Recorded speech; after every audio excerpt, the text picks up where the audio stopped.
کسی به غیر الله تعالی قسم خورد شریک آورده است با الله تعالی، یعنی از دایره اسلام میبراید. پدرم مراد، مادرم مراد، شیری مادر به قسم گوید و کافر است. قسم فقط به نام الله تعالی میشه.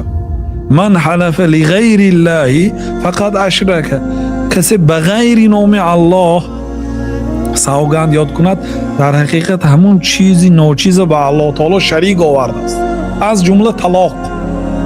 طلاق چیست؟ طلاق یعنی یک حقی هم از بحر زنتون برآمدید به خاطر همین کار شده، یعنی از زنتون به مرتبه الله تعالی زندگی و نکاحتون رو به مرتبه الله تعالی بلند برداشتید.